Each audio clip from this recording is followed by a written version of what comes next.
Super. ഇത് കണ്ടോ നമ്മുടെ ബീട്രൂട്ട്. ചോറ് തിന്നു കഴിയുമ്പോൾ എന്തെങ്കിലും ഒരു മധുരം തിന്നണം. എല്ലാ സാധനം തീർന്നു. അപ്പൊ ഇതുകൊണ്ട് ഒരു സ്വീറ്റ്സ് ഉണ്ടാക്കാൻ പാൻ വെച്ച് കൊടുക്കാവേ. നെയ്യ് ഒഴിക്കാം. തേങ്ങ ഇട്ട് കൊടുക്കാവേ. ഞാൻ നന്നായിട്ട് ഉരച്ച് വെച്ചേക്കുന്നത് ബീട്രൂട്ട്. ഇനി നമ്മുടെ ശർക്കര ചീകി എടുത്തു അതുകൂടി ഇട്ട് കൊടുക്കാവേ.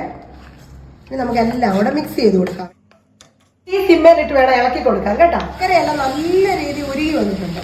ഈ മെൽറ്റ് ആയതൊക്കെ ഇനി ഡ്രൈ ആകണം, എന്നാൽ നമുക്ക് ബോൾ ആക്കാൻ പറ്റുന്നത്. ഇപ്പൊ മനസ്സിലായ ലഡു ഉണ്ട്. അപ്പൊ ഇതെല്ലാം നല്ല ഡ്രൈ ആയിട്ടുണ്ട് കണ്ടോ. തണുക്കാൻ മാറ്റി വെക്കാവേ. ചെറിയൊരു ചൂടോടെ നമുക്ക് ഇത് ഉണ്ട പിടിക്കാവേ. ഉണ്ടയെല്ലാം സെറ്റ് ആയിട്ടുണ്ട്. ഞാൻ ഇന്ന് ഡെക്കറേഷൻ ചെയ്യട്ടെ.